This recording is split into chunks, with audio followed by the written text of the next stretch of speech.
Monsieur le Président, mes chers frères et sœurs et mes petits-enfants, le sujet est « Jésus est-il Dieu ?» Point d'interrogation. Ce sujet est d'une grande importance pour les musulmans comme pour les non-musulmans. Le salut des chrétiens dépend de la croyance et de l'affirmation que Jésus-Christ est Dieu. Le salut des musulmans dépend du rejet de la divinité de Jésus-Christ.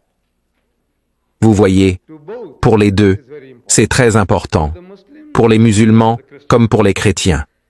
Maintenant, la réponse à cette question, Jésus est-il Dieu, est très simple. Elle peut être répondue très simplement en posant une contre-question. A-t-il revendiqué être Dieu? En premier lieu, toute revendication, si elle n'est pas exprimée, si une personne n'a pas elle-même revendiqué, et que nous essayons d'imposer à cette personne une grandeur, comme certains disent que certains naissent grands, d'autres acquièrent la grandeur, et d'autres encore se voient imposer la grandeur. Imposons-nous la divinité à Jésus, ou a-t-il revendiqué être Dieu? Si quelqu'un fait une telle revendication à propos de grands leaders qui ont marqué notre histoire, comme Mahatma Gandhi, vous savez, il y a des millions d'Indiens, des hindous en Inde, qui croient que Mahatma Gandhi, le leader indien, était la 11e incarnation de Dieu.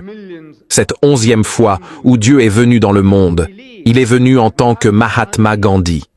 Voyez, mes ancêtres hindous et mes cousins hindous aujourd'hui, même en Inde, croient en les incarnations de Dieu, Dieu devenant homme. Et dans ce système d'incarnation, Dieu prenant forme humaine, chair humaine, ils disent que Rama était la 7e incarnation de Dieu, ce qui signifie que la 7e fois que Dieu est venu dans le monde, il est venu en tant que Rama. Krishna était la 8e incarnation de Dieu, Bouddha était la 9e incarnation de Dieu, Kalki Avatar était la 10e incarnation de Dieu, et Mahatma Gandhi était la 11e incarnation de Dieu, ce qui signifie que la 11e fois que Dieu est venu dans le monde, il est venu en tant que Mahatma Gandhi. C'est ce que croient certains de mes cousins hindous en Inde. Maintenant, la manière simple de répondre à cette revendication est de demander à mes cousins hindous, est-ce que Mahatma Gandhi a dit qu'il était la 11e incarnation? Et la réponse est non. Il dirait, s'il vous plaît, ne perdez pas mon temps, ne perdez pas votre temps. Il n'y a aucun sens à discuter davantage de cette question. La personne dont vous dites qu'elle était une incarnation, elle-même ne savait pas qu'elle l'était. Supposons que les Allemands repartent en guerre. Nous avons eu la Première Guerre mondiale, la Deuxième Guerre mondiale, et supposons qu'ils déclenchent la Troisième Guerre mondiale. Mais cette fois avec un nouveau motif, un nouvel objectif. Et cet objectif est de prouver au monde qu'Adolf Hitler était Dieu tout-puissant dans sa seconde venue.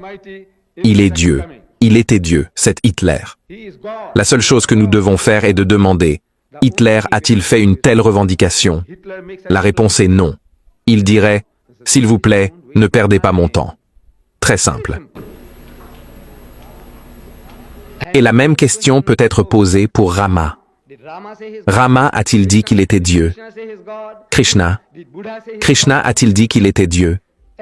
Bouddha a-t-il dit qu'il était Dieu? En fait, cette semaine même, dans mon hôtel, je manipulais la télévision et je suis tombé sur une émission avec le frère Jimmy Swaggart.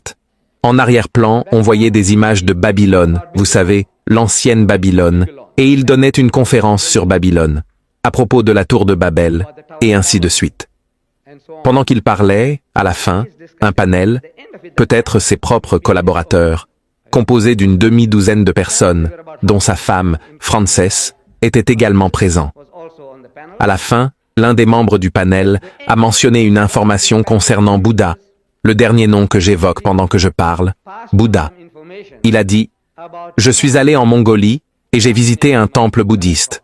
Le guide, en me faisant visiter, m'a montré une roue de prière, une roue qu'ils appellent la roue de prière, sur laquelle ils placent leurs prières et la font tourner. Quel est votre vœu? Que voulez-vous? A-t-il demandé. L'homme a répondu, eh bien, regardez, Je suis maintenant adulte, je veux me marier, mais je n'arrive pas à trouver une épouse qui me convienne. Alors, il écrit sa requête, la place sur la roue de prière, et pendant qu'ils la font tourner, tourner, tourner, c'est ainsi qu'il croit que la prière est transmise au Seigneur Bouddha. Chacun vient, place ses propres prières, et la roue est tournée. Pas besoin de crier ou de dire « Donne-nous aujourd'hui notre pain de ce jour, car à toi appartienne le royaume ». Pas besoin de dire cela. On place la prière sur la roue, on la fait tourner, et ça fait le travail, comme une transmission. Ainsi, ce gentleman de l'équipe de Swaggart demande au guide « Pourquoi faites-vous cela ?» Il répond « Eh bien, nous offrons des prières, nous les transmettons. » Et il ajoute que les prières sont exaucées. Alors, ce membre de l'équipe de Swaggart dit au guide « Écoutez, j'ai lu de nombreux livres sur le bouddhisme. Nulle part, absolument nulle part dans ces livres, Bouddha ne revendique être Dieu.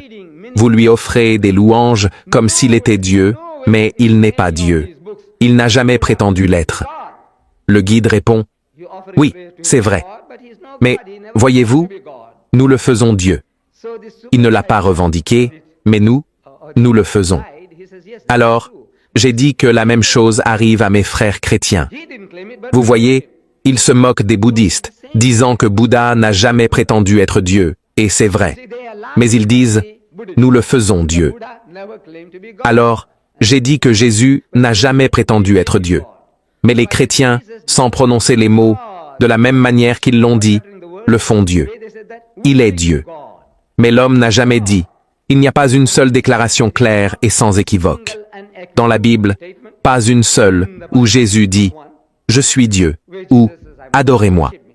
Il n'y a pas une seule déclaration claire et sans ambiguïté dans la Bible où l'homme dit « Je suis Dieu » ou « Adorez-moi ». Et croyez-moi, les plus érudits, les théologiens, les divinités, semblent incapables de comprendre un anglais simple. Ils m'écoutent, d'accord? C'est leur langue que je parle. J'ai dit, il n'y a pas une seule déclaration où il dit S-A-I-G-S, dit « Je suis Dieu » ou où il dit « Adorez-moi ». Et au moment des questions, vous verrez, ils viennent et parlent d'autre chose.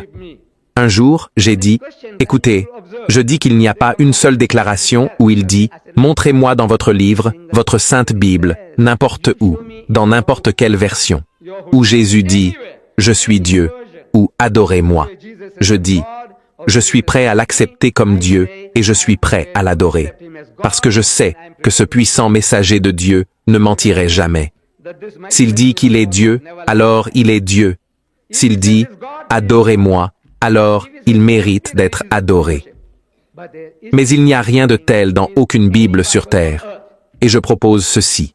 À tout chrétien, Jimmy Swaggart, Pat Robertson, Billy Graham ou n'importe qui que vous pouvez nommer, venez, montrez-moi dans votre livre, dans votre Bible, Jésus disant « Je suis Dieu » ou disant « Adorez-moi ».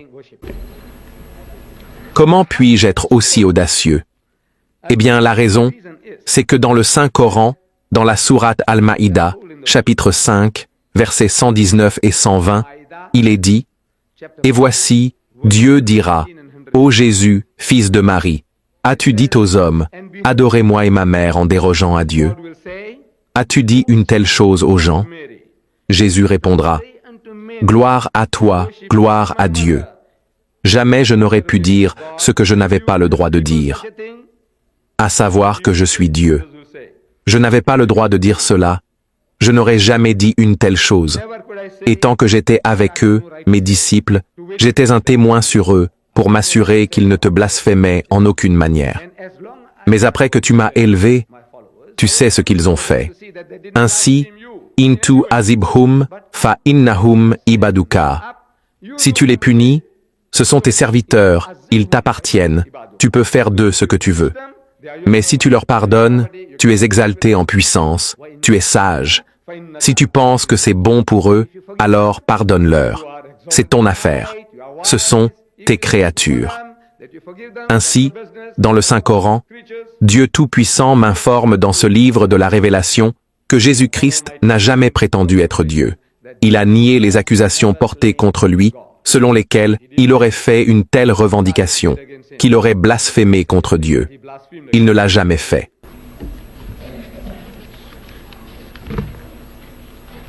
Au contraire, loin de prétendre être Dieu, il est rapporté dans les Écritures qu'il a dit « Mon Père est plus grand que moi ».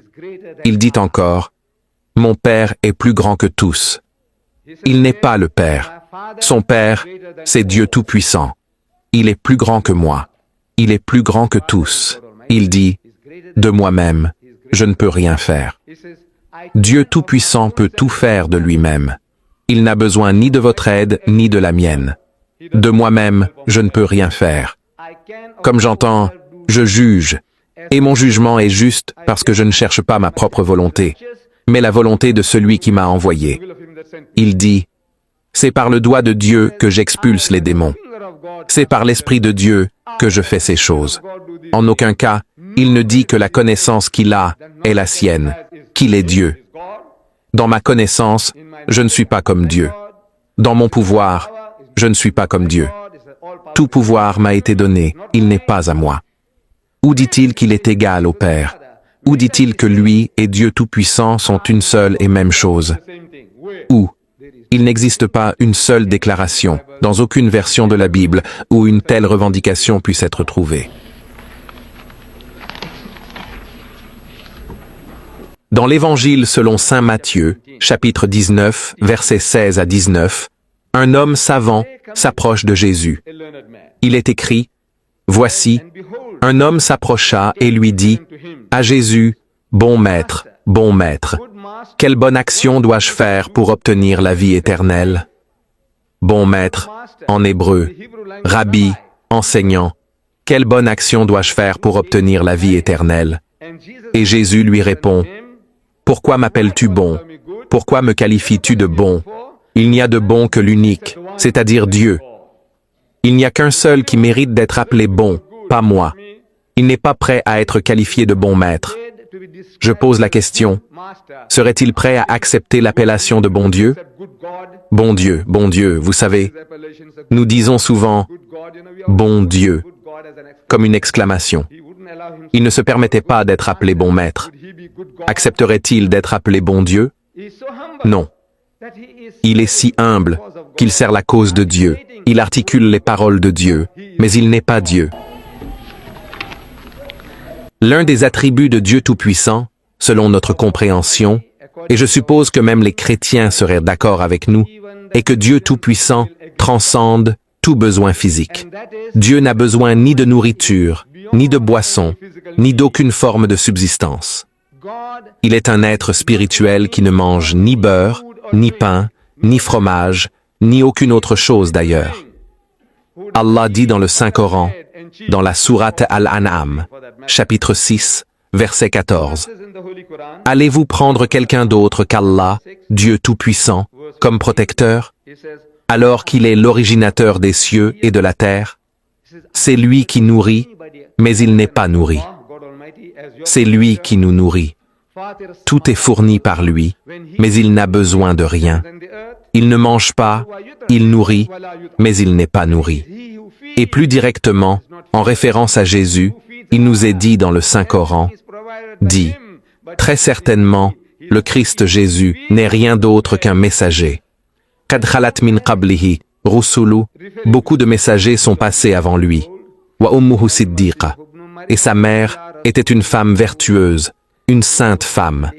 Kana ya'kulani ta'am, et tous deux mangeaient de la nourriture. Alors, qu'y a-t-il d'étrange à cela?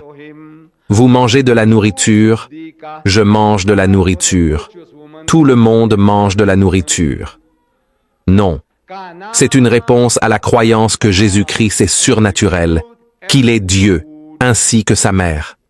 Certains chrétiens, les catholiques romains, disent qu'elle est la mère de Dieu. Il y a plus de 700 millions de catholiques romains qui croient que Marie est la mère de Dieu. En tant que telle, ils seraient des êtres surnaturels. Mais Dieu Tout-Puissant dit qu'ils mangeaient tous deux de la nourriture.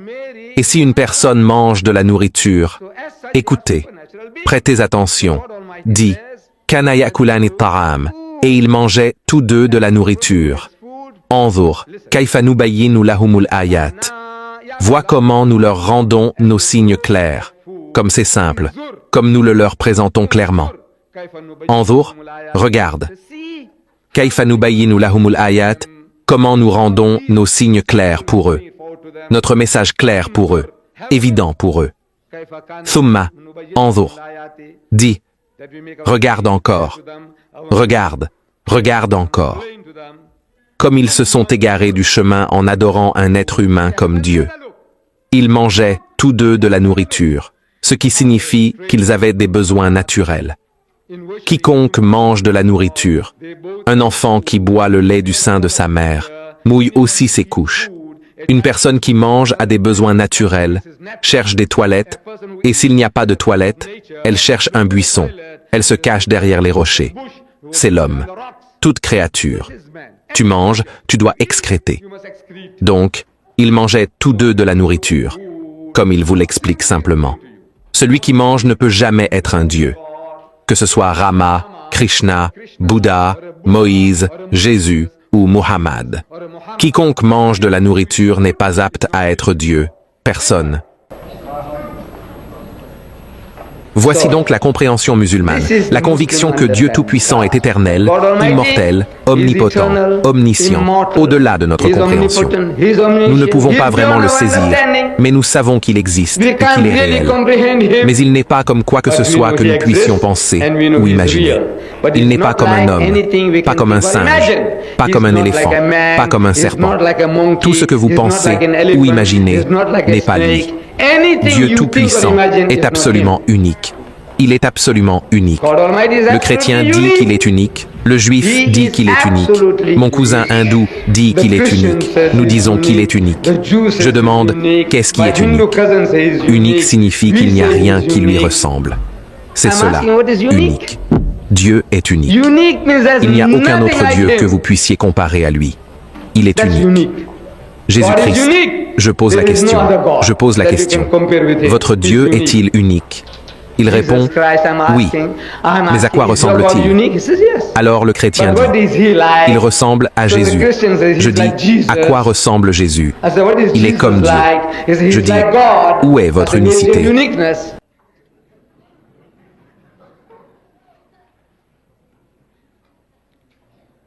Maintenant, qu'est-ce qui fait de Jésus un Dieu? Voyez, nous devons demander, qu'est-ce qui pousse nos frères et sœurs chrétiens à dire que Jésus est Dieu? L'un des arguments qu'ils avancent est qu'il est né miraculeusement.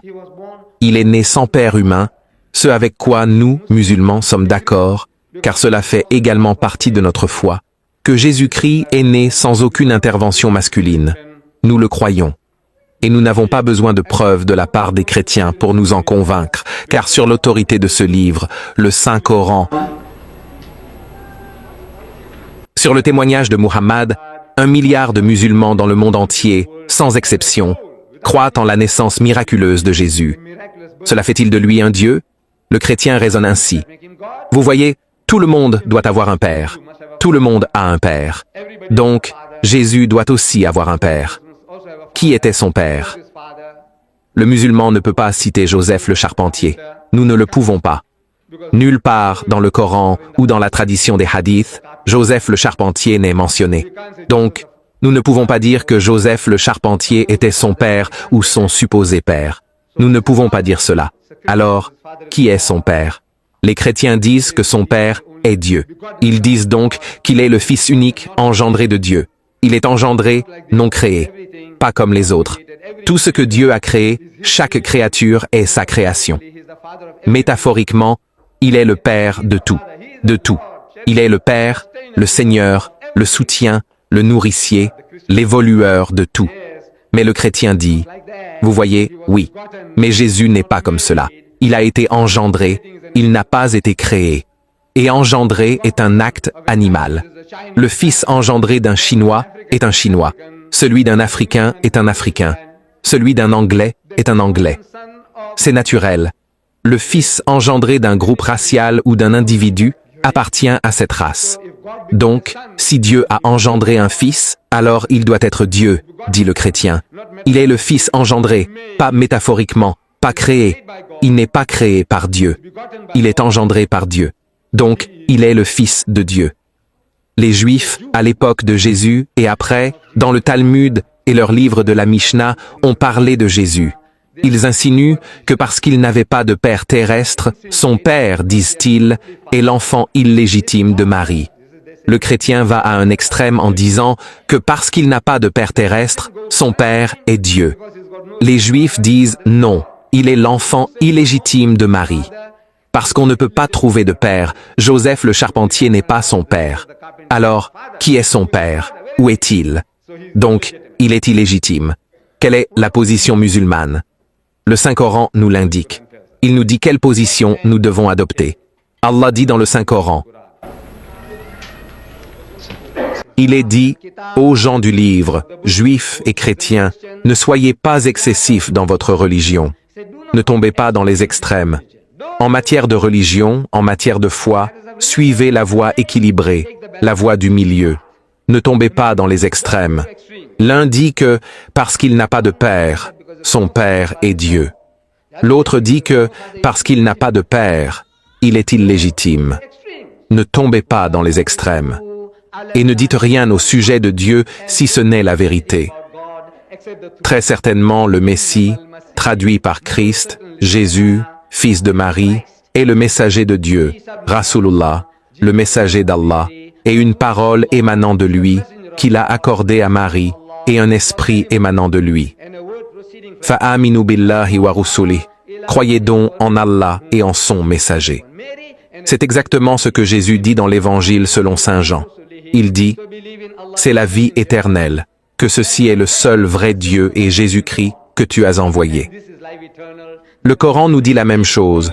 Croyez en l'unique et seul Dieu, et Jésus-Christ est le messager de Dieu, l'un des plus grands messagers. Nous l'acceptons. Il a donné vie aux morts par la permission de Dieu. Il a guéri les aveugles de naissance et les lépreux par la permission de Dieu. Mais il n'est pas Dieu, et il n'est pas le Fils engendré de Dieu. Donc, sa naissance. Ils disent qu'il n'avait pas de père, donc son père doit être Dieu. Le Coran répond directement à cela.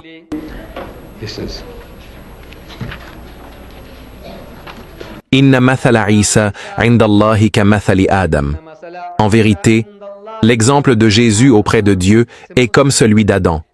Khalaqahu min turab, il l'a créé à partir de la poussière. Thumma qala lahu kun fayakun. Puis il lui a dit, sois, et il fut. Donc, si Jésus est Dieu parce qu'il n'a pas de père terrestre, alors Adam est un Dieu encore plus grand, car il n'a ni père ni mère. Cela est logique. Cela est logique. Si un homme naît sans père et que cela fait de lui un Dieu, alors celui qui n'a ni père ni mère est un Dieu encore plus grand. Êtes-vous prêt à accepter cela? Il répond, non. Mais voyez-vous, les chrétiens disent qu'il a été créé à partir de la poussière. Il a été créé à partir de la poussière. Donc Jésus serait supérieur. Je dis, il y a un autre personnage dans la Sainte Bible, dans l'Épître aux Hébreux, chapitre 7. Il est dit, Melchisédek.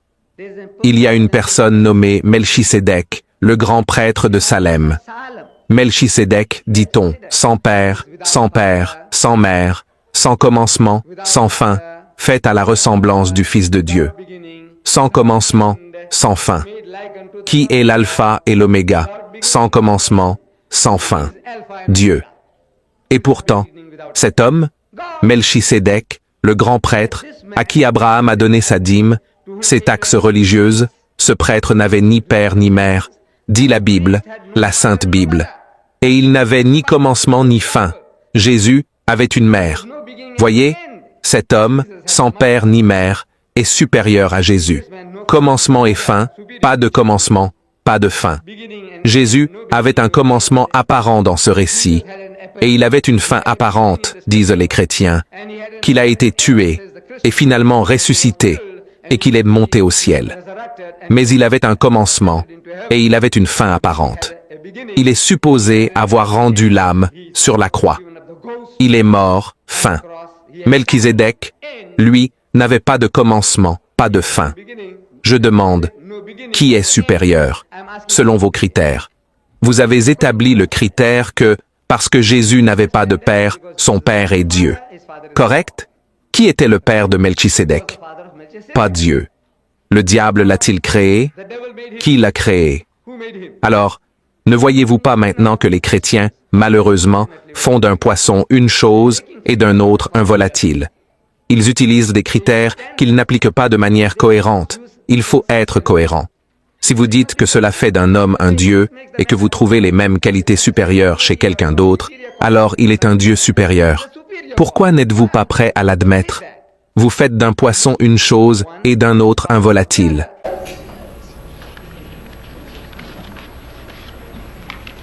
Ah, voyez-vous, Jésus-Christ a accompli des miracles. Et le plus grand des miracles qu'il a réalisé fut de ramener Lazare d'entre les morts.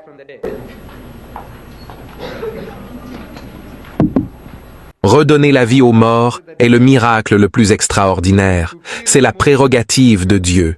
Donner la vie et la mort. Donner la vie et reprendre la vie. C'est son privilège. C'est sa prérogative. La vie et la mort sont entre les mains de Dieu, nous le croyons. Donc, si Jésus a redonné la vie aux morts, alors il est Dieu. J'ai dit, non. Dans la Bible, il y a d'autres personnalités qui ont accompli des miracles plus grands que ceux de Jésus, selon notre intellect humain. Voyez-vous, si un homme, vous savez, fait une crise cardiaque et s'effondre, tombe à plat, et qu'un médecin devant le public vient l'examiner et certifie que l'homme est mort. Il est mort. La chose à faire maintenant est d'appeler l'ambulance, de l'emmener à la morgue et de faire ce qui doit être fait. Mais quelqu'un d'autre dans le public s'approche et dit, « Non, l'homme n'est pas mort. » Et il dit, « Comme bi Ismillah, lève-toi au nom de Dieu. » Et le type se réveille. Il se lève. Il avait été certifié mort.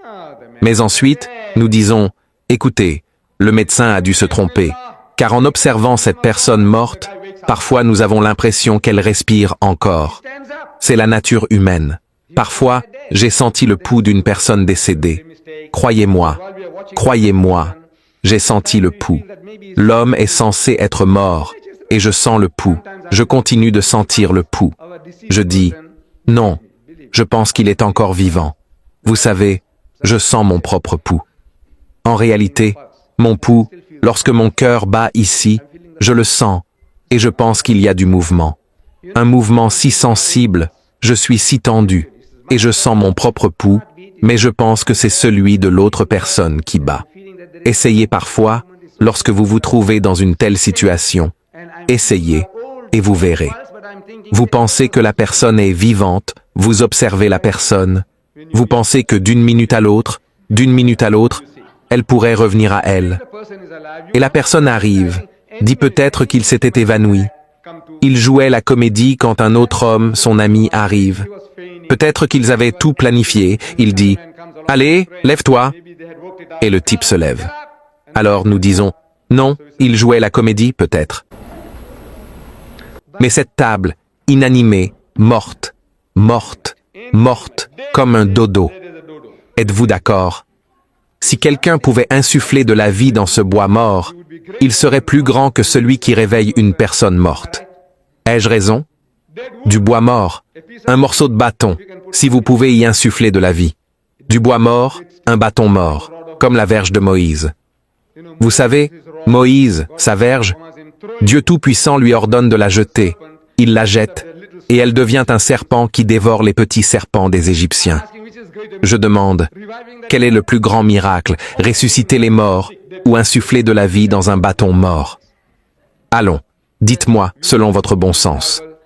Ensuite, nous lisons dans la Bible, à propos d'Élisée, oui, Élisée. Élisée, ses os pourris. L'homme fut enterré, et ses os avaient de pourris dans la tombe, Élisée le prophète. Et les Juifs allaient enterrer quelqu'un.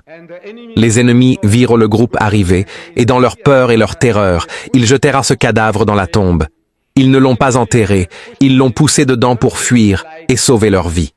Et les os pourris d'Élisée, en touchant ce cadavre, ramenèrent le cadavre à la vie, dit la Sainte Bible. Des os pourris. Les eaux pourries n'ont pas eu à dire « Réveille-toi au nom d'Allah ». Non. Les eaux pourries avaient ce pouvoir, cette force électrisante pour ramener les morts à la vie. Alors, qui est plus grand, Jésus ou Élisée? Ces eaux pourries avaient ce pouvoir. Non, non, cela est logique. Pourquoi ne raisonnez-vous pas logiquement? Mais examinons ce miracle de Lazare. Jésus a-t-il redonné la vie à Lazare? L'a-t-il fait? Est-ce ce qu'il dit? Est-ce ce que disent les Écritures? Non. Vous voyez, Jésus n'était pas là quand Lazare est mort. Il n'était pas là. Après 3 jours, il revient au village et rencontre les sœurs de Lazare, je pense Marthe et Marie. Et l'une des sœurs dit à Jésus, « Maître, si tu avais été ici avec nous, mon frère ne serait pas mort. » En d'autres termes, par un pouvoir miraculeux, tu aurais pu le ressusciter ou le sauver de la mort. Car ils étaient très proches. Lazare était un ami cher de Jésus. Mon frère ne serait peut-être pas mort si tu avais été là. En réponse à cela, Jésus dit, « Même maintenant, si vous avez la foi, vous verrez la gloire de Dieu. Même maintenant, si vous avez la foi, vous verrez la gloire de Dieu. Pas ma gloire, la gloire de Dieu. » En disant cela, il ajoute, « Conduisez-moi, conduisez-moi là où Lazare est enterré. » Alors, ils commencent à le guider, Jésus. Et tandis qu'il se dirige vers le sépulcre, Jésus commence à gémir. Il gémit dans l'esprit. La Bible dit qu'il a gémi dans l'esprit. Qu'est-ce que gémir dans l'esprit? Qu'est-ce que gémir? Vous savez, en réalité, il adresse une prière à Dieu. Il dit, « Ô mon Seigneur, inaudible, inaudible. » Ils entendent le son, mais ils ne peuvent pas distinguer, déchiffrer ce qu'il dit réellement. Donc, ils crient à Dieu. « Ô mon Seigneur, mon cher ami Lazare, tu sais, ô mon Seigneur, écoute ma prière. Ô mon Seigneur, ramène-le à la vie. » Mais il ne parle pas si clairement. Il crie à Dieu pour demander de l'aide. Il prie Dieu, mais les gens autour de lui n'entendent pas les mots. Ils entendent seulement « mon ami ». Il parle comme ça, gémissant, gémissant. C'est cela, gémir. Et la phrase la plus courte de la Bible est « Et Jésus pleura ». Jésus pleura. Il y a une phrase plus courte. Parfois, vous pourriez participer à un concours et gagner un prix, si vous vous en souvenez. La phrase la plus courte de la Bible est « Jésus pleura, pleura ». Il pleura pour son ami Lazare, et il reçoit l'assurance. Il reçoit l'assurance du Seigneur de la vie et de la mort, Dieu Tout-Puissant. Il dit « Vas-y, vas-y, et demande ce que tu veux, tu l'obtiendras. Ce que tu veux, tu l'obtiendras. » Jésus n'a-t-il pas dit « Quiconque demande, reçoit. » Tout ce que vous demandez, si vous êtes un homme de Dieu, vous le recevez. Il dit « Quel homme parmi vous, si son fils demande du poisson, lui donnerait un serpent? Quel homme parmi vous, s'il demande du pain, lui donnerait une pierre? Il dit « Demandez, et vous recevrez, cherchez, et vous trouverez, frappez, et l'on vous ouvrira. » C'est son message. Lui-même crie à Dieu pour qu'il l'aide, pour que son ami Lazare revienne d'entre les morts. Il pleure amèrement et il reçoit l'assurance. Il reçoit l'assurance de Dieu, mais pas à notre niveau humain. Vous voyez, Dieu Tout-Puissant parle à ses messagers à un niveau spirituel supérieur, ce que nous appelons la révélation. Ce sont comme des ondes électromagnétiques du monde spirituel. Ce messager de Dieu, cet homme de Dieu, l'entend. Mais nous, ses frères autour de lui, nous ne l'entendons pas. Nous sommes trop grossiers. Nous sommes trop grossiers pour percevoir les messages. Alors, il entend le message et il répond. Il lève les yeux vers le ciel. Il lève les yeux vers le ciel et dit, « Ô mon Père, je sais que tu m'as entendu, et je sais que tu m'entends toujours. Je sais que tu m'as entendu. » Entendu signifie que tu as exaucé ma prière, que tu as accepté ma prière. Pas que Dieu est sourd à un moment donné. Quand il est dit que Dieu a entendu, cela signifie que Dieu a accepté. Je sais que tu m'as entendu, et je sais que tu m'entends toujours. Toujours. Tout ce qu'il demande, il l'obtient. C'est ce qu'il confesse. Et il ajoute, « Je sais que tu m'entends toujours. » Mais à cause des gens qui se tenaient là, ces gens superstitieux et crédules, à cause d'eux. Je l'ai dit, vous savez, je parle fort pour qu'ils croient que tu m'as envoyé. Sinon, ces gens superstitieux et crédules diront, j'ai redonné la vie aux morts, et ils commenceront à m'adorer. C'est pourquoi je joue un rôle. Ô mon Père, je sais que tu m'as entendu. Maintenant, c'est audible. Ils entendent, ils écoutent. Les gémissements, la prière venant de son cœur, personne n'a entendu ce qu'il a dit. Mais la réponse qu'il reçoit de Dieu, et maintenant il articule la réponse à ses prières, il dit, « Je sais que tu m'as entendu, et je sais que tu m'entends toujours. Tout ce que je fais, c'est toi qui fais le travail, pas moi. C'est toi qui as fait le travail. » Et Pierre témoigne dans le livre des Actes. Il dit, « Hommes d'Israël, écoutez ces paroles, ô Juifs, écoutez ceci. Jésus de Nazareth, un homme approuvé par Dieu parmi vous par des miracles, des prodiges et des signes que Dieu a accomplis par lui, ce que vous-même savez aussi. Il ne l'a pas fait. Dieu agissait à travers lui. Il n'a fait qu'appuyer sur l'interrupteur. Il a actionné l'interrupteur. La puissance venait de Dieu, de la centrale électrique. Ce n'était pas la sienne. Il n'était qu'un instrument qui actionnait l'interrupteur, qui le mettait en marche ou l'éteignait. Il s'approche donc du tombeau, du sépulcre, et il crie, « Lazare, Lazare, sors !» Et Lazare sortit. Je demande, qui a accompli l'œuvre? Qui a réalisé le miracle? Il dit, « Dieu. » Vous dites, « Jésus. » Je dis, « Qu'est-ce qui ne va pas chez vous? » Il vous dit que c'est Dieu qui accomplit les œuvres. Il m'écoute maintenant, et il m'écoute toujours. Tout ce que je fais, c'est lui. C'est lui qui agit. Pierre dit que c'est Dieu qui agit à travers lui. Jésus ne l'a pas fait. Il n'est qu'un homme approuvé par Dieu parmi vous par ses miracles, prodiges et signes. Il n'est pas Dieu, il est un homme. Ainsi, la grande question demeure. Où Jésus dit-il, « Je suis Dieu » Où dit-il, « Adorez-moi » Où dit-il, « Moi et le Père sommes une seule et même chose » Où Sur la croix, selon les récits chrétiens, Jésus-Christ, il crie. Pouvons-nous attendre un instant? Excusez-moi, s'il vous plaît. Messieurs, écoutez, asseyez-vous un moment, s'il vous plaît. Laissez-nous terminer la conférence. Ensuite, vous pourrez distribuer les documents. S'il vous plaît, écoutez-vous. Asseyez-vous. Asseyez-vous. Il y aura assez de temps pour distribuer les documents.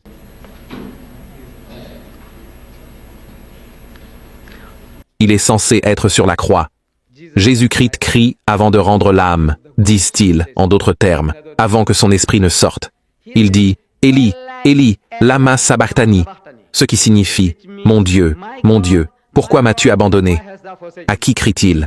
À lui-même. Qui est Élie? Elle en hébreu signifie Dieu. Ela en hébreu signifie Dieu. Elohim est un pluriel de respect en hébreu pour Dieu. El-I signifie mon Dieu. Mon Dieu, pourquoi m'a-t-il abandonné? Je demande, crie-t-il à lui-même? Dites-moi, est-il en train de jouer un rôle comme le font les acteurs dans les films? Les acteurs talentueux, parfois, nous font pleurer. Nous savons que le type joue, mais il joue si réalistement que même nous versons des larmes, n'est-ce pas? Alors, est-il en train de jouer un rôle? Il est Dieu lui-même. Il est son propre Père. Et il crie à quelqu'un d'autre. Élie, Élie. Cela a-t-il du sens pour vous? Jouer un rôle. Allez-vous me dire qu'il joue un rôle? Quand est-il Dieu? Pourquoi crie-t-il? On dit, non. C'est son humanité qui crie. Alors, quand était-il Dieu? À quel moment était-il Dieu et quand était-il homme? Parce que les catéchismes chrétiens disent qu'il est un homme parfait et un Dieu parfait. C'est comme dire de l'eau parfaite et de l'huile parfaite. Cela n'existe pas. Vous savez, l'huile et l'eau, si vous les mélangez, vous créez une émulsion qui n'est ni huile ni eau. Vous ne pouvez pas l'utiliser comme huile ni comme eau. Jésus est un homme parfait et un Dieu parfait, disent les chrétiens. Je dis, maintenant, où montre-t-il sa perfection divine? Parce que ce cri vient de l'âme. Ce n'est pas le corps de l'homme qui crie, c'est l'âme, le cœur, l'esprit, l'âme qui crie. Physiquement, ce n'est pas le corps. Le corps ne fait que transmettre la douleur. Mais c'est qui? Vous, le vrai vous, votre âme, votre esprit, qui crie. Et l'esprit de Jésus, si cela est vrai, crie à Dieu pour de l'aide. Il se plaint à Dieu que Dieu l'a abandonné, alors qu'il est Dieu lui-même. Et il crie à quelqu'un d'autre, cela a-t-il du sens? Et celui à qui il crie, savez-vous qui il est? Il est Allah. Il est Allah. Il crie à Allah. Ils disent, non, non, non, non.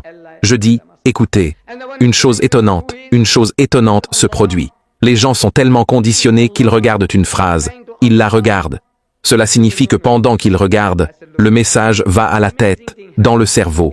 Ils la lisent, ils l'articulent, et le son entre à nouveau dans les oreilles, à travers le cerveau. Ils la voient, ils la lisent, ils l'entendent, et ils ne la saisissent pas. C'est une programmation. Vous pouvez être programmé. Vous voyez, il y a une secte parmi les chrétiens, originaires d'Amérique, appelée les témoins de Jéhovah. Je suis sûr qu'ils ont frappé à votre porte à un moment ou à un autre. Les témoins de Jéhovah sont des travailleurs infatigables. Nous devons leur tirer notre chapeau. Ce sont les chrétiens, les mieux préparés pour affronter d'autres chrétiens et les mieux préparés pour affronter les musulmans. Rendons-leur justice. Savez-vous ce qui les rend si préparés? 5 fois par semaine, ils vont à la salle du royaume pour s'entraîner. Nous sommes censés le faire 5 fois par jour, mais pour la plupart d'entre nous, c'est comme de l'eau sur le dos d'un canard. C'est une programmation. 5 fois par jour, Allah Bari Ta'ala, Dieu Tout-Puissant, veut que vous vous programmiez avec cette connaissance. Informatisez-vous avec ces données. Mais pour les musulmans du monde, c'est comme de l'eau sur le dos d'un canard. De l'eau sur le dos d'un canard. Nous le débitons simplement. Nous ne saisissons pas le message, les instructions.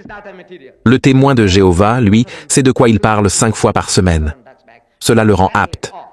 Il dit, vous savez, je suis allé voir un musulman. Et ce type, vous savez, voilà ce qu'il a dit.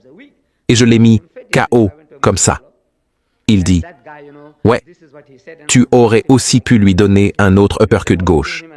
Il s'entraîne, partage. Donc, ce sont les gens les mieux préparés. Ils disent au monde que le nom de Dieu Tout-Puissant est Jéhovah. C'est son nom. Allah n'est pas son nom. Autre chose, ce n'est pas son nom. Son nom est Jéhovah. Ils disent, où trouves-tu cela? C'est dans la Bible. 6823 fois dans l'Ancien Testament, disent-ils, le mot Jéhovah est là. Je dis, l'écris-tu comme Jéhovah en langue hébraïque? Il dit, non. Il y a un tétragramme. Je dis, qu'est-ce que c'est? Tétragramme. Qu'est-ce qu'un tétragramme? Chaque témoin de Jéhovah le sait. Je suis allé à l'université de l'Illinois en 1977. Des étudiants et des professeurs étaient présents à la réunion et ce sujet a surgi d'une manière ou d'une autre. J'ai posé la question, y a-t-il quelqu'un ici dans cette assemblée qui connaît la signification du mot tétragramme?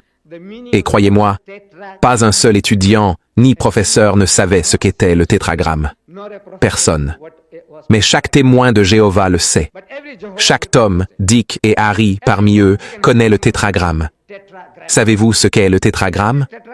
Tétra signifie 4 et grammaton signifie lettre, le mot de 4 lettres.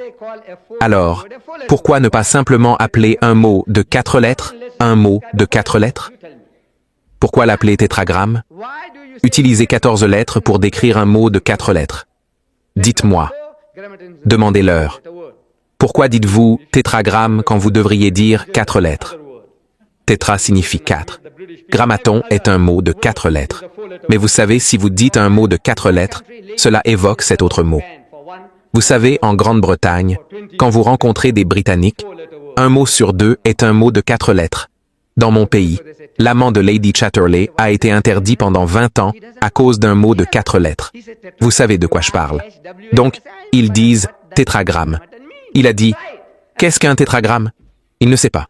Il ne sait pas. Il a dit, tétragramme. IG, H, W, H. J'ai dit, je sais, mais que signifie tétragramme? Essayez. Et l'idiot ne sait pas. Il ne sait pas. Il connaît. IG, H, W, H. J'ai dit, oui, ce sont des consonnes. Ajoutez les voyelles. Ajoutez-les comme vous voulez. Vous n'obtiendrez jamais le mot Jéhovah. C'est Yahweh, Yehovah, Yahuwah. Allez-y. Essayez. Essayez. Ajoutez les voyelles. Vous n'obtiendrez jamais Jéhovah. D'où sortez-vous le J? C'est une autre question. D'où sortez-vous le J? En hébreu, à ce moment-là, il n'y a pas de J. Non, ils ont une obsession pour le J. Ils ont créé une obsession pour le J. Youssouf, ils disent Youssouf. Yaakov, ils disent Jacob. Ayoub, ils disent Job. Johanna, ils disent John. Là où il n'y a pas de J, ils ajoutent un J. C'est une promenade en J dans la religion. Là où il n'y a pas de J, ils en mettent un. Jéhovah. J'ai dit, d'accord, si c'est le nom de Dieu, alors dites-moi, quand Jésus-Christ a crié, Élie, Élie, lama sabachthani, est-ce que cela ressemble à Jéhovah, Jéhovah lama sabachthani? Il dit, non, à moins que votre oreille ne soit malade. Il a dit, Élie, Élie. Est-ce que cela ressemble à Jéhovah, Jéhovah? Non. J'ai dit, écoutez. Dans votre Bible, vous regardez les mots, vous prononcez les mots, ils entrent dans vos oreilles et vous ne les saisissez toujours pas. Pourquoi? Les préjugés. Aveuglés par les préjugés. Dans le livre de l'Apocalypse, chapitre 19, vous lisez que Jean, le disciple, a vu une vision, et dans cette vision, il a entendu les anges au ciel chanter « Alléluia, Alléluia, Alléluia, Alléluia ». Et j'ai regardé les cassettes de Jimmy Swaggart. Quand il parle, les gens s'exclament « Alléluia, Alléluia ». Qu'est-ce qu'Alléluia? Savez-vous ce qu'est Alléluia? Ils ont essayé dans mes réunions en Afrique du Sud, les chrétiens. Vous voyez, quand quelqu'un arrive, un chrétien pose une question. Tout le monde s'exclame « Alléluia ». Et tout le monde dit « Alléluia ». Je dis « Merci beaucoup, merci beaucoup ». Savez-vous ce que vous dites? Je demande « Savez-vous ce que vous dites ?» Alléluia est de l'hébreu. Ya est une exclamation en arabe et en hébreu, signifiant « Oh ». Nous disons « Ya Achi »,« Oh mon frère »,« Ya Ummi »,« Oh ma mère »,« Ya Allah »,« Oh Allah »,« Ya Ya Ya ». Nous commençons par une exclamation, vous terminez par une exclamation. C'est votre système. Il n'y a rien de mal à cela. Vous dites « Stop ». S-T-O-P, stop. Point d'exclamation. C'est un feu. F-E-U, feu. Point d'exclamation. Nous commençons par une exclamation. Vous terminez par une exclamation. Donc, Alléluia et Ya Alléluia, Alléluia. J'ai dit, c'est ce que nous chantons. Oh Allah, tu es le seul être qui mérite l'adoration et la louange. Oh Allah, tu es le seul être qui mérite l'adoration et la louange. Croyez-moi, dès que j'ai expliqué cela, plus d'Alléluia dans mes réunions. Non.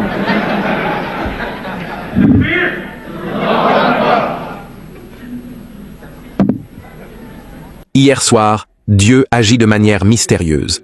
J'ai donné une conférence à Washita, et il y avait beaucoup de chrétiens, bien plus en proportion que dans cette réunion ici. Et chaque chrétien, vous savez, vient généralement avec une Bible sous le bras. Sans la Bible, ils sont démunis, absolument démunis. Ils doivent avoir la Bible sous le bras pour les soutenir, les appuyer. Ainsi, l'un est venu avec une Bible, un autre est venu avec la Bible sous le bras. Après la fin de la réunion, ils sont encore là, à débattre. Dans l'excitation, l'homme a oublié sa Bible. C'est comme s'il avait perdu un bras, ils sont inséparables. Il l'a laissé là. Quand tout était fini, quelqu'un a remarqué, il y a une Bible ici. Alors, ils ont dit, ça doit être celle de Monsieur D.R. J'ai dit, Monsieur D.R. a dû oublier, vieil homme, les vieux oublient vite. Alors, un homme s'est précipité vers la voiture. J'étais assis dans la voiture, il faisait froid dehors. J'attendais dans la voiture que les autres membres arrivent avant de partir pour Laurence. On me dit, c'est votre Bible. J'ai répondu, non, ce n'est pas ma Bible. Alors, maintenant, vous allez commencer à chercher le propriétaire. Vous allez commencer à crier, à qui est cette Bible? À qui est cette Bible? À qui est cette Bible? L'islam nous enseigne de trouver le propriétaire. C'est ainsi que vous allez trouver le propriétaire maintenant. Comment? J'ai dit, laissez tomber. Alors, dans la voiture, j'ai ouvert la Bible. C'était une Bible de Scofield, soutenue par environ 8 docteurs en théologie. Ils ont rédigé cette nouvelle traduction de la version King James avec des annotations, des notes. J'ouvre au livre de la Genèse. La Genèse est le premier livre de la Bible. Chapitre 1, verset 1. Et je vois qu'il est écrit, « Au commencement, Dieu créa les cieux et la terre. » Et là où le mot Dieu est écrit, il y a un astérisque. Il faut regarder la note en bas de page concernant ce mot. Ainsi, ces révérends, les docteurs Scofield, soutenus par 8 docteurs en théologie, nous disent maintenant que ce mot Dieu en hébreu est El, signifiant Dieu, Elah, E-L-A-H, Elah signifie Dieu, Elohim, aussi Dieu, et alternativement orthographié comme A-L-A-H, Elah, A-L-A-H, Elah, c'est Allah. Mais c'est orthographié A-L-A-H. Nous disons A-L-L-A-H. Non, je n'y vois pas d'objection. Vous savez, quand c'est E-L-A-H, vous pensez peut-être à autre chose.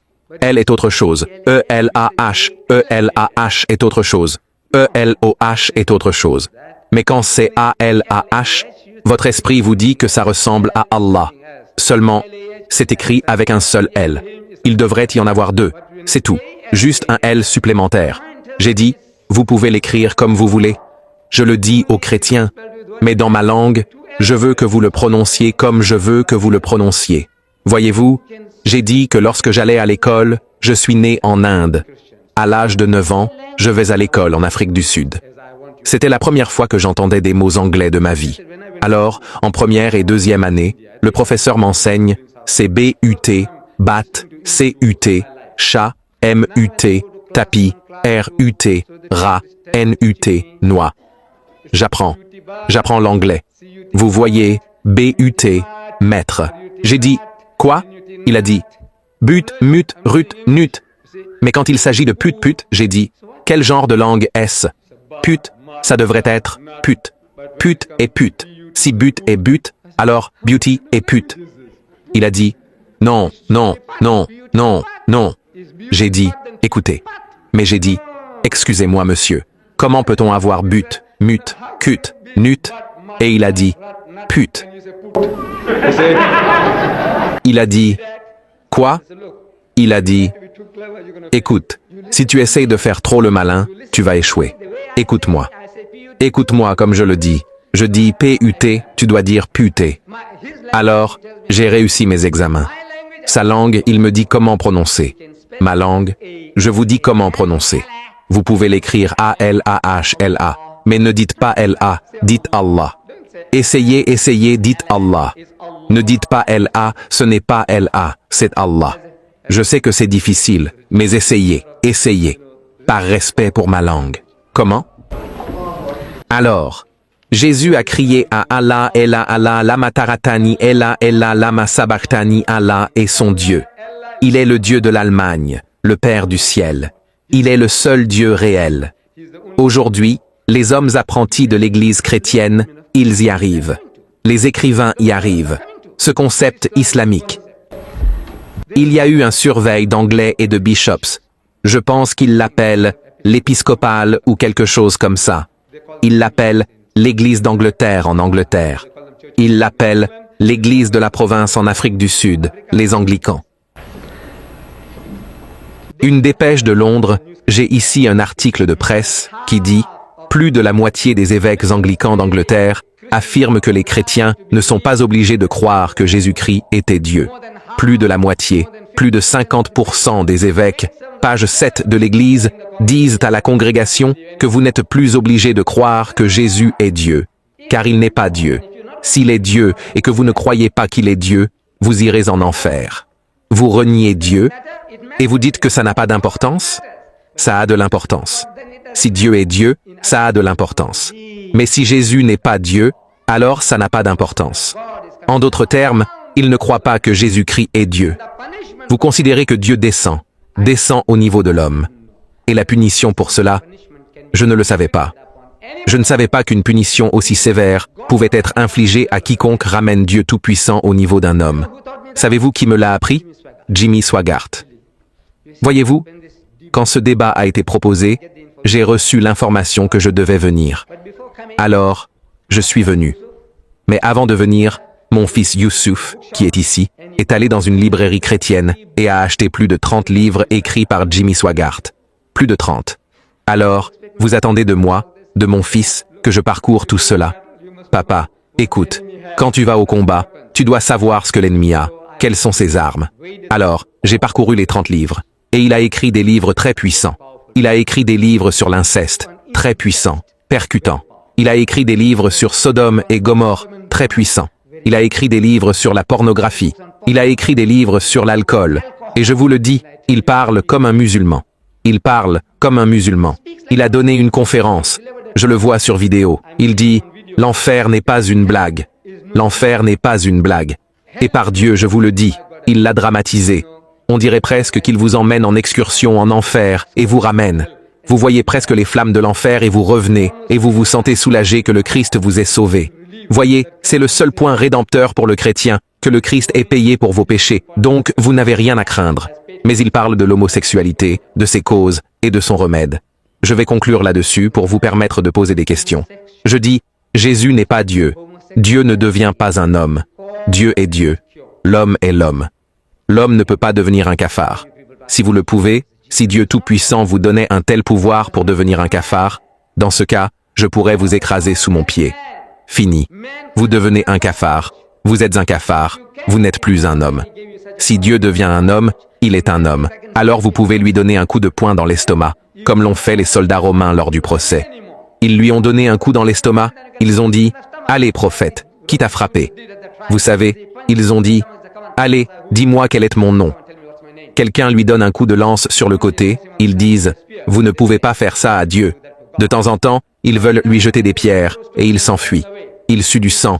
Il est dit, étant dans l'angoisse, il pria plus ardemment, et sa sueur était comme de grandes gouttes de sang tombant à terre. Dieu sue du sang. Il dit « La faim ». Et Jésus pleura, et il dit « J'ai soif ». Dieu assoiffé, affamé. Il dit « Je me sens las ». Dieu fatigué. Quelle conception avez-vous de Dieu? Que pensez-vous de Dieu? Dans son livre sur l'homosexualité, ses causes et son remède, Jimmy Swaggart commence par une citation. Première page, une citation sur toute la page. Deuxième page, une citation sur toute la page. C'est la même citation qui se prolonge, tirée de l'Épître aux Romains, chapitre 1. Troisième page, la moitié est encore la citation. 2 pages et demie de citation. Habituellement, il commence par une citation. Un demi-verset. Encore et encore, un demi-verset. Il commence tout le livre. Ici, 2 pages et demie de citation. Alors, je l'ai lu. J'ai lu la citation et j'ai lu le livre. Et j'ai dit, non, quelque chose ne va pas. J'ai dit, la citation, cet homme ne l'explique pas. Alors, j'ai relu la citation et j'ai parcouru le livre une deuxième fois. J'ai dit, écoutez, il est écrit ici, pour cette cause. Il dit que c'est la cause et le remède. La cause et le remède. Et le livre dit, pour cette cause, j'ai fait en sorte que leurs femmes aillent vers des femmes et leurs hommes vers des hommes. Voyez, c'est la réponse. Quelle cause? Alors, je recommence. Il dit, se prétendant sage, ces gens intelligents, vous savez, que vous soyez bouddhiste ou hindou, peu importe ce que vous êtes, vous adorez un homme Dieu, que vous soyez romain ou grec, adorant Apollon, Zeus, Horus, Baal, Hercule, n'importe lequel d'entre vous. Il dit, se prétendant sages, ils sont devenus fous. Ils sont devenus fous. Et ils ont changé la gloire du Dieu impérissable, incorruptible, en une image de semblable à celle d'un homme corruptible. Horus, Baal, Hercule, n'importe lequel d'entre vous. C'est se prétendre sage. Ils sont devenus fous. Ils sont devenus fous et ont changé la gloire du Dieu impérissable, incorruptible, en une image de semblable à celle d'un homme corruptible. Ce Dieu éternel, immortel, omnipotent, omniscient. Vous l'avez rabaissé dans votre conception à celle d'une image d'un homme corruptible. Vous en avez fait un homme. Et qui a changé la vérité de Dieu en mensonge, qui a changé la vérité de Dieu en mensonge, et a adoré et servi la créature au lieu du Créateur, qui sera glorifié pour toujours et à jamais.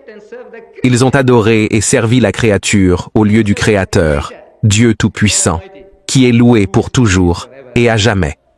Pour cette cause, j'ai fait en sorte que leurs femmes aillent vers des femmes et leurs hommes vers des hommes.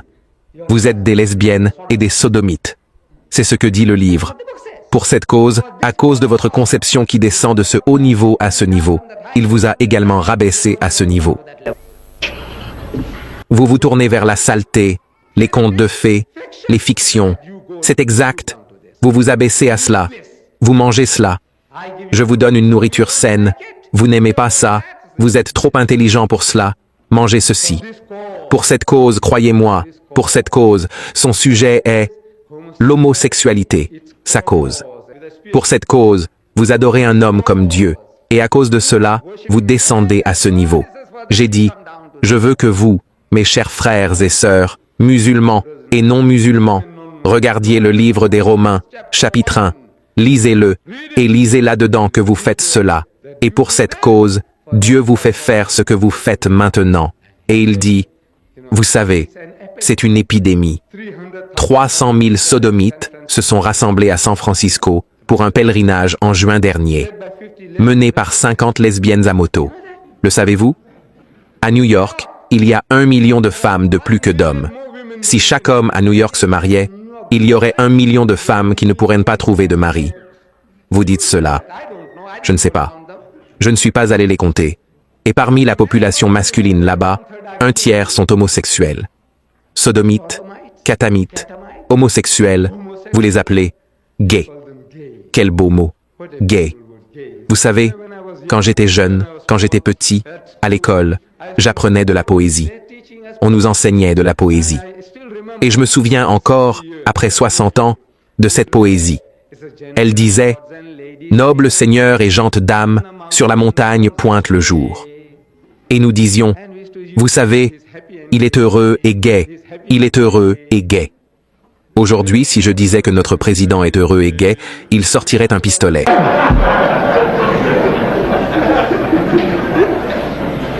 Pour cette terrible maladie, on dit le syndrome d'immunodéficience acquise. Vous l'appelez SIDA.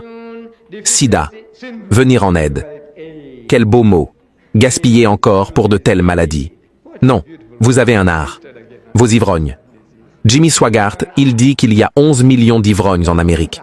Je connais un pilote de l'armée de l'air américaine. Hier soir, il me disait « Tu attaques ma nation, tu attaques ma religion. » J'ai dit « Excuse-moi, frère. Tout ce que je te dis vient du livre de Jimmy Swaggart. Il dit 11 millions d'ivrognes et 44 millions de gros buveurs. Et il dit, dans le livre sur l'alcool, qu'il ne voit aucune différence entre les deux. J'ai dit, je suis d'accord avec toi, Jimmy. Je suis d'accord avec toi. Cela fait 55 millions d'ivrognes selon Jimmy Swaggart. J'ai dit, s'il te plaît, ajoute aussi tes buveurs sociaux à la liste. L'islam dirait, eux aussi. La seule religion sur la face de la terre qui dit « Ne touchez pas à cette substance », c'est l'islam. C'est une solution à votre problème. Le problème du surplus de femmes, le problème de l'alcool, le problème du jeu.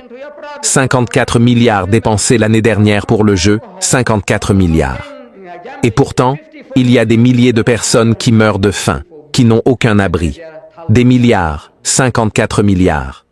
La seule religion qui peut apporter des réponses à vos problèmes, c'est l'islam. Mais le problème est avec les musulmans.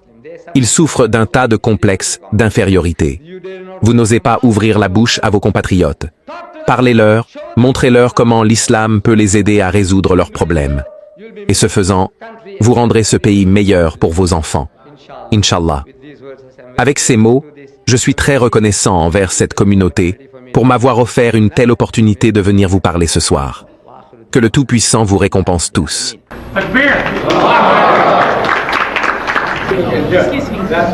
Le premier chapitre, au verset 15. Il y est décrit que Jésus-Christ est l'image du Dieu invisible, le premier-né de toute la création. Et il est également dit que le Christ a tout créé. Maintenant, j'ai besoin que vous expliquiez ce verset particulier. J'espère que vous êtes d'accord avec moi que ce n'est pas Jésus qui parle.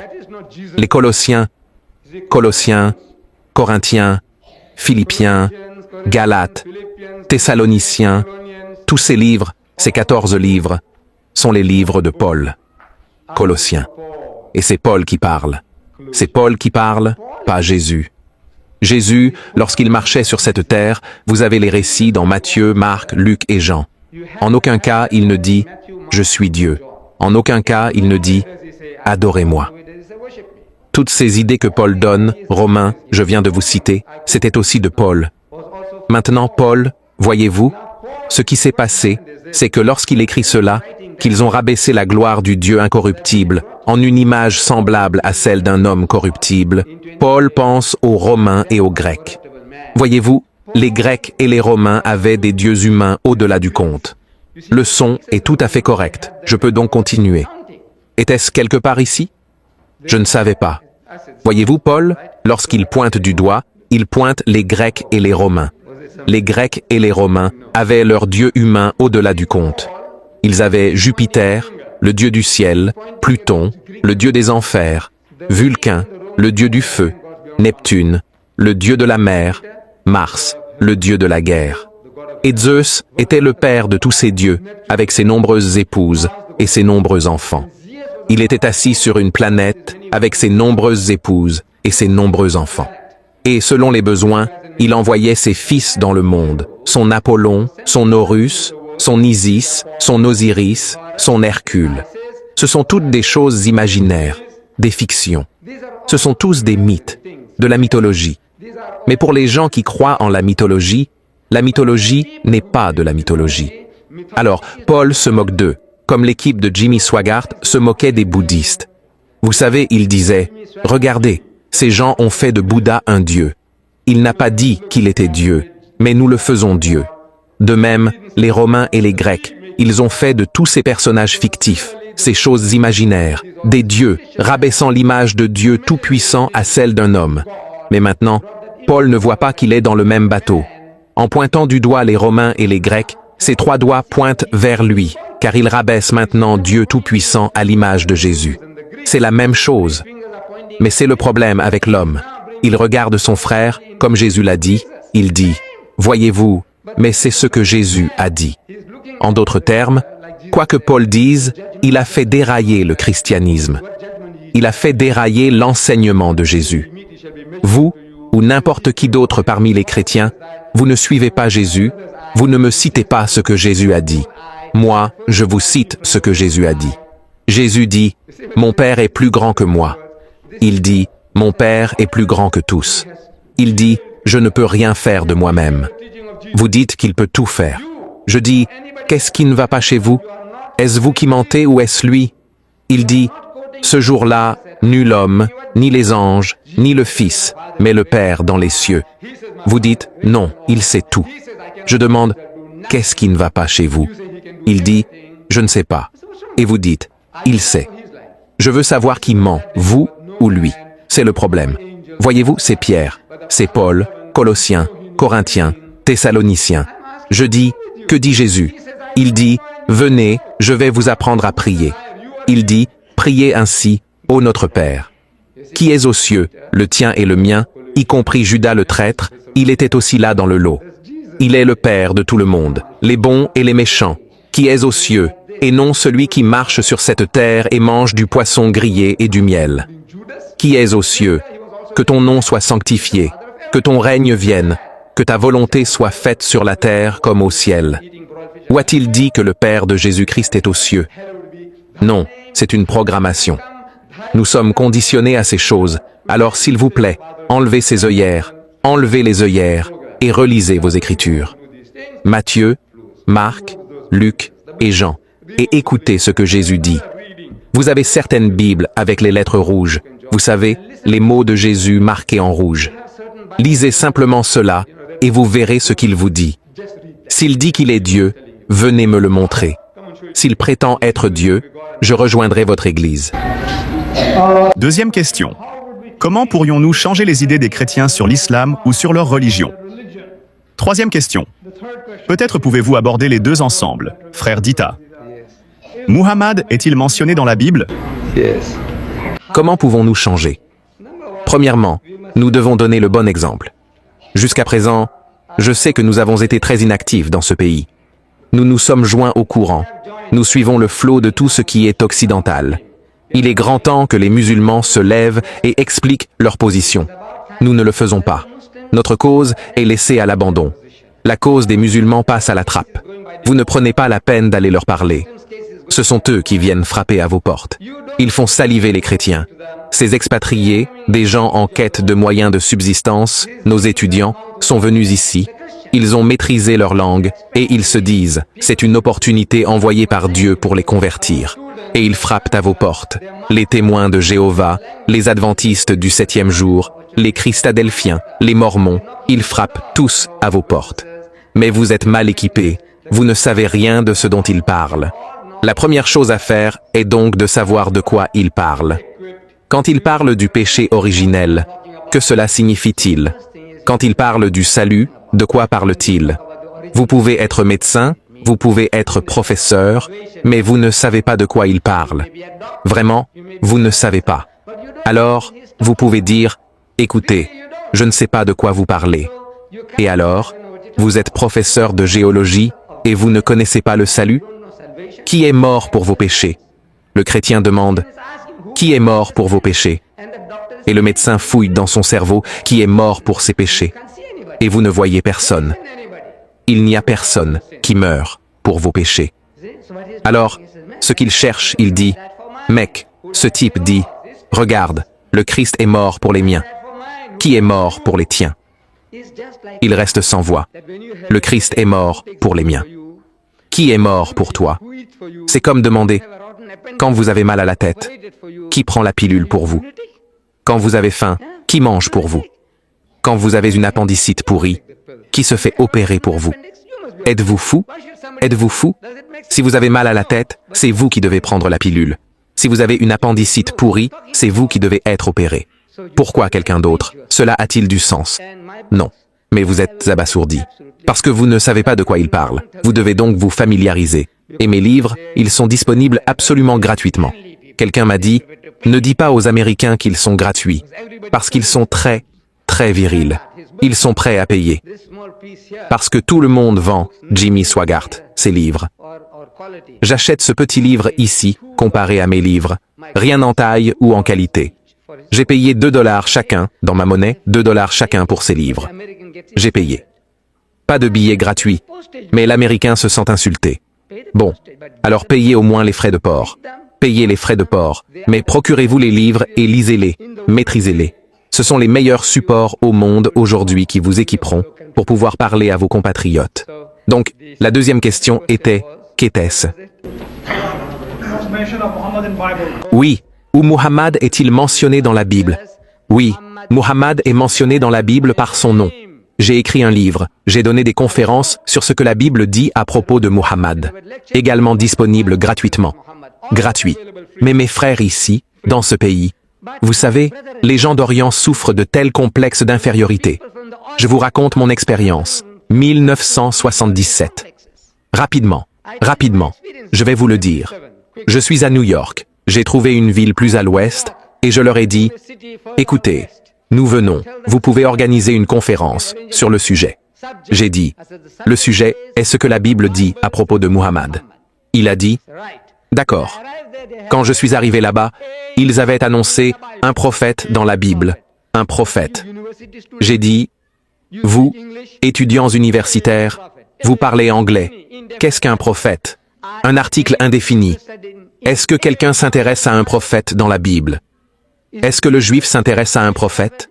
Est-ce que le chrétien s'intéresse à un prophète?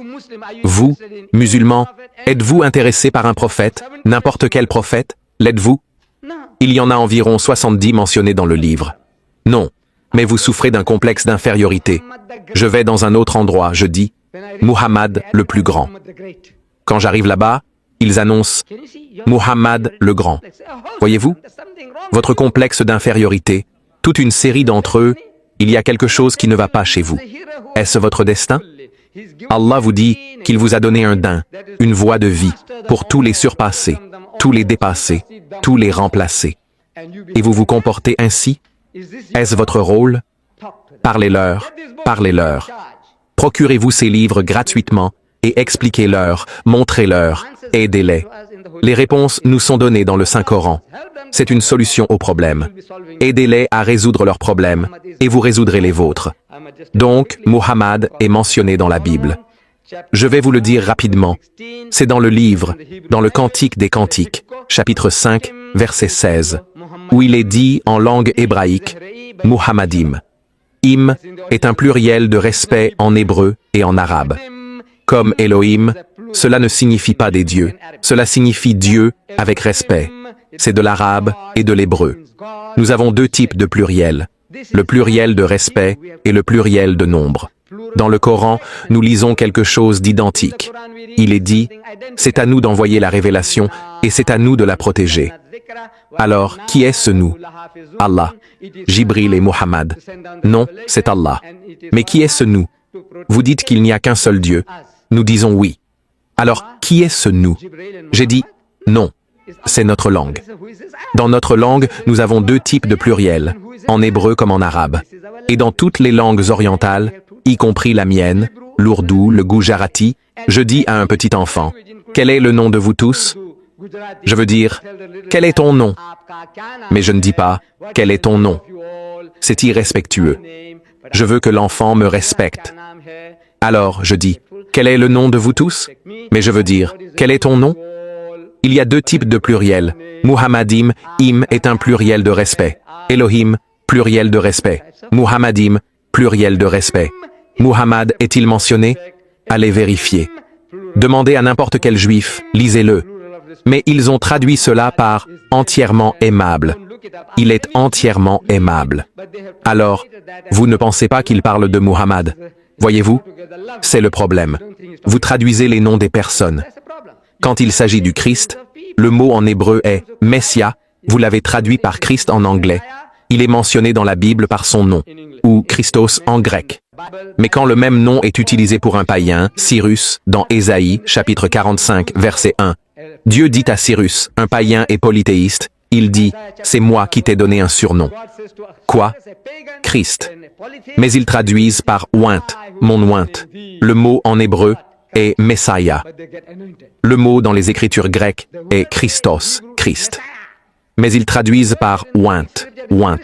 Alors vous pensez qu'ils parlent d'autre chose? Non. C'est le jeu que jouent les gens. Muhammadim, ils ont traduit par entièrement aimable. Alors, est-ce son nom? Entièrement aimable? Non, son nom est Muhammad. Ce n'est pas là, c'est là. J'espère que cela répond à la question sur Muhammad dans la Bible. La question suivante est, veuillez nous dire quand la Bible a été modifiée. La Bible. Quand vous me demandez quand la Bible a été modifiée, la Bible est modifiée à chaque instant. À chaque instant. Voyez-vous? Vous me forcez à aller chercher dans mon sac maintenant.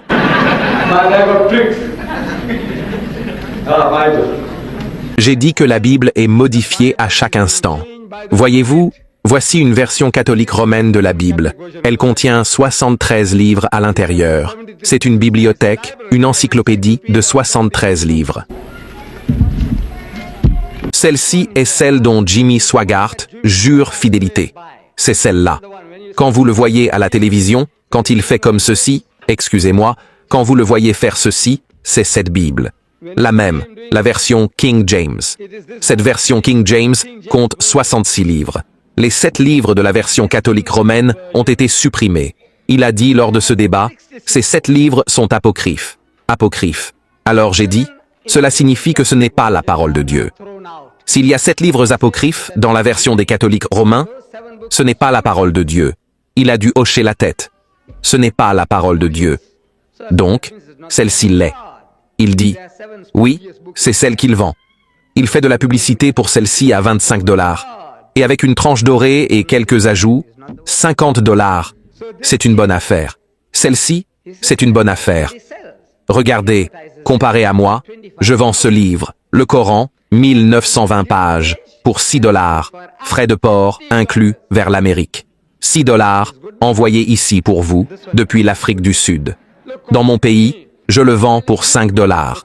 Et si vous n'avez pas les moyens, je le donne gratuitement. Mais je ne peux pas me permettre de les envoyer gratuitement en Amérique, une nation aussi puissante que celle-ci. Vous allez tous me les demander gratuitement. 240 millions de personnes. Je ne sais pas ce qui m'arriverait. Mais $6, 1920 pages. Là, c'est $25. Et avec une petite tranche dorée, $50. Et c'est celle qu'il utilise.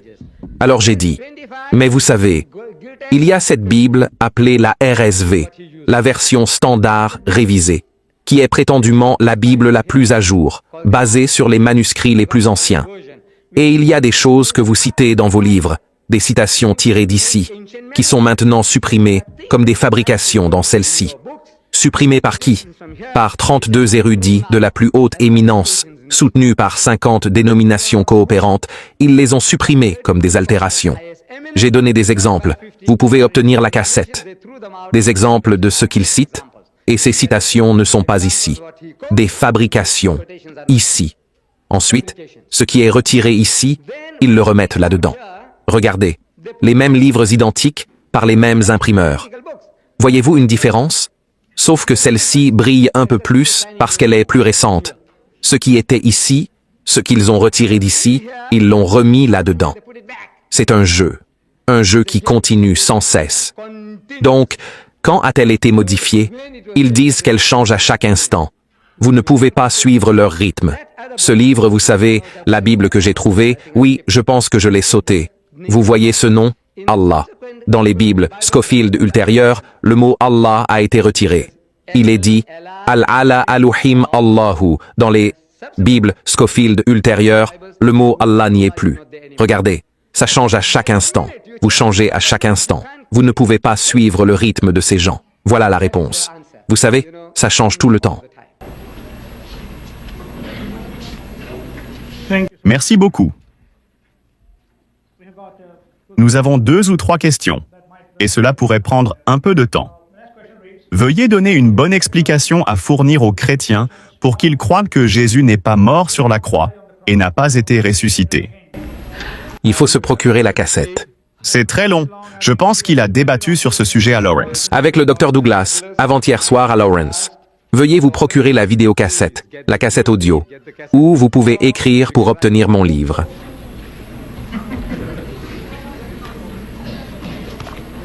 La crucifixion ou crucifixion.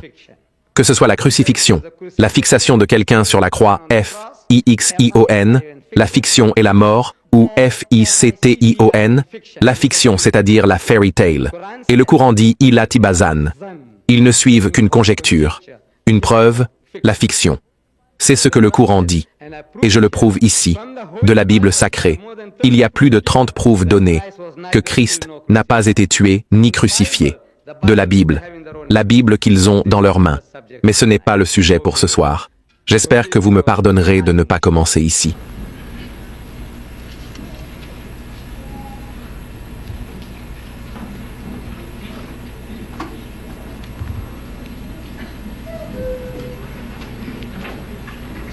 Je pense que la question suivante concerne à nouveau le sujet du débat à Lawrence. Je vais la lire, et peut-être que le frère Dizaz y répondra brièvement. Il est dit que le docteur Douglas a mentionné que certains érudits islamiques qu'il a lus, c'est-à-dire le docteur Douglas, affirment que certains versets du Coran ont été abrogés. Avez-vous déjà entendu ou lu une telle opinion dans l'islam? Si oui, éclairez-nous afin que nous puissions combattre de telles affirmations. Dans mon expérience, je n'ai jamais rencontré cela. Je ne sais pas comment ils inventent des choses, vous savez, sortent ça de nulle part, et ils vous parlent d'abrogation. Bon, d'accord. Supposons un instant qu'il y ait abrogation. Pouvez-vous nous apporter ces versets abrogés? Nous aimerions les comparer avec le Coran. Où sont-ils? Les avez-vous vus? De quoi parlez-vous? Abrogation. Ceci est le Coran. Dans le monde entier, il n'existe pas un autre Coran. Que vous alliez en Chine, mot pour mot, c'est le même. Allez en Turquie, au Nigeria, où que vous alliez, il n'y a pas la moindre différence d'un point entre un Coran et un autre dans le monde. Et cela a été ainsi aussi loin que nous pouvons remonter dans l'histoire. La Bible, regardez ici, sous vos yeux. Une version catholique romaine. La version King James, version protestante. La version standard révisée. Version révisée, version standard révisée. Version des témoins de Jéhovah, allez, vous savez, nouvelle version internationale. Et leurs versions diffèrent entre elles. Et version signifie version, ce ne sont pas des traductions. Voyez-vous, une traduction, c'est un choix de mots. Mais des versions, cela signifie que des pans entiers sont supprimés d'une version et absents dans une autre. Vous ajoutez quelque chose quelque part et vous retirez ailleurs. C'est une version, pas une traduction. Nous avons des traductions, oui, mais une traduction et une version sont aux antipodes. Donc, j'utilise cela. Oui, je pense que cela devrait répondre à la question. Une autre question est, je pense que l'auteur veut dire, quelle est la différence entre baptiste, catholique et protestant? Et ensuite, la deuxième question est, quelle vierge est la plus proche de la réalité? Je ne sais pas si la formulation correspond à ce que vous voulez demander. Pouvez-vous préciser la personne qui est-ce? Oui, ce n'est pas très clair dans l'écriture ici. Parfois, les gens demandent des questions, puis ils s'en vont. C'est ce qu'ils ont fait dans l'histoire. Des prières, avec leur colère de chien, ils viennent demander des questions, et quand nous répondons, ils ne sont pas là. Eh bien, si vous ne pouvez pas identifier, passons vraiment à la suivante. Ça gagne du temps. Pourquoi les chrétiens n'ont-ils pas publié ouvertement d'autres évangiles des apocryphes? Je ne suis pas capable de le prononcer correctement, y compris l'évangile de Barnabé? C'est aux chrétiens qu'il faut demander. Pourquoi me le demander à moi? Ce qu'ils font et ce qu'ils ne font pas. Est-il juste de propager l'islam par des débats, des dialogues? Pourquoi les chrétiens ne demandent-ils pas aux musulmans de débattre? Vous voyez, le questionneur est absolument ignorant, totalement ignorant de ce qu'il demande. J'ai maintenant débattu avec 6 Américains, et ce sont les Américains qui sont venus à moi. Je ne suis pas venu en Amérique pour les chercher. 6 Américains, je les ai nommés. Le professeur Simpkins du Johnson Bible College, il est venu en Afrique du Sud pour débattre avec moi. Josh McDowell est venu en Afrique du Sud pour débattre avec moi. Le Dr. Floyd E. Clark du Johnson Bible College est venu en Angleterre pour débattre avec moi. Ça fait 3, n'est-ce pas? 4. Jimmy Swaggart, 4. Anish Arosh, de ce que vous appelez Mobile, Alabama. Il est venu débattre avec moi en Angleterre. 5, 6. J'en ai compté 6. Quelqu'un me demandait hier, et 1, ils me sont venus à l'esprit. 6 Américains. Oh oui, merci beaucoup. Ce Douglas dont nous parlions tout à l'heure. Voyez, j'ai juste oublié ce qui s'est passé hier. Donc, je ne suis pas allé chercher Douglas. Je ne suis pas allé chercher Jimmy Swaggart. Je ne suis pas allé chercher aucun d'entre eux. Ce sont eux qui soulèvent la poussière dans le monde. À l'heure actuelle, il y a dans le monde 70 000 missionnaires, évangélistes, croisés. 60% sont américains. 42 000 Américains soulèvent la poussière à travers le monde. De quoi parlez-vous? Nous débattons avec eux. Ils soulèvent la poussière au Pakistan. Ils ont converti plus de Pakistanais au christianisme depuis l'indépendance qu'au cours des 50 années précédentes de domination britannique. Ils ont converti plus de Bangladais au christianisme depuis l'indépendance qu'au cours des 100 années précédentes de domination britannique. Ils ont converti 15 millions d'Indonésiens au christianisme. Il y a 35 000 évangélistes et croisés à plein temps en Afrique, impliqués en ce moment. De quoi parlez-vous? Débattre, débattre. Ce sont eux qui soulèvent la poussière. Ils frappent à votre porte. Et vous êtes tellement insensés que vous ne savez pas ce qui se passe. À moins que vous savez des hypocrites. Je rencontre des hypocrites ici dans votre pays. Un médecin me dit, lors de mon dernier voyage, il m'emmène quelque part près de Detroit. Ann Arbor. Ann Arbor. Est-ce un endroit comme ça? Oui. Oui. Il m'emmène chez lui à environ 20-30 miles de là. Et dans la voiture, il me dit, vous savez quoi? Vous essayez de vous mêler de ces chrétiens. Pourquoi ne les laissez-vous pas tranquilles? Je dis, vous savez, vous êtes tellement insensés. J'ai dit, lisez-vous le Coran? Savez-vous qu'un tiers du Coran s'adresse aux Juifs et aux chrétiens? Le savez-vous? Un tiers du Coran s'adresse aux Juifs et aux chrétiens. Si ce n'est pas pertinent, j'ai dit, retirez-le et mettez-le dans un musée. C'est parti, un tiers, dehors. Pourquoi perdez-vous du temps avec ça? Pourquoi faites-vous lire ça à vos enfants? Pourquoi? Mais il dit, écoutez, aucun chrétien ne nous dérange. J'ai dit, non. J'ai dit, les témoins de Jéhovah ne viennent-ils pas chez vous? Il dit, non. D'accord? Vous savez s'ils frappent à vos portes ou non. Je vais chez lui, je dors dans la maison, le lendemain matin, il se lève tôt et dit, écoutez, je reviendrai un peu plus tard, vous pouvez prendre votre petit déjeuner en attendant. Je dis, d'accord. Après le petit déjeuner, je suis assis dans le salon. Écoutez-vous ou parlez-vous? Ce monsieur ici, écoutez, écoutez-vous ou voulez-vous discuter maintenant? mais ce n'est pas le moment. Voyez, ils posent des questions et commencent à discuter. Non, non, eh bien, vous aviez cet esprit derrière vous. Écoutez, donc, assis dans son salon, je regarde sa bibliothèque, et à la couleur des livres, je peux deviner s'il s'agit de publications des témoins de Jéhovah, de la Watchtower. Je vois un livre, ils ont une couleur particulière, je reconnais cette couleur, ils ont un type de coloration spécifique pour leur livre. Alors, je prends le livre, Paradise Lost and Paradise Regained, c'est le titre du livre. Je l'ai donc pris, c'est un livre des témoins de Jéhovah. Quand il arrive, je demande à sa femme avant qu'il ne revienne, « Sœur, d'où vient ce livre ?» Elle répond, « Vous savez, un témoin de Jéhovah est venu, et mon mari l'a acheté pour $5. Quand il est arrivé, j'ai dit, « Écoutez, comment ce livre s'est-il retrouvé dans votre bibliothèque ?» Non, des menteurs, des mensonges, des hypocrites. Il y a quelque chose qui ne va pas chez vous. Vous avez ce livre dans votre bibliothèque et vous dites que vous ne savez pas comment il est arrivé là. Peut-être que l'Esprit Saint l'a apporté et l'a placé là. C'est la maladie.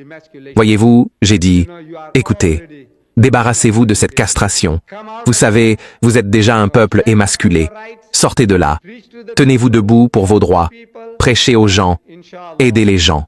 Et Inch'Allah, si vous pouvez aider les gens, vous vous aiderez vous-même.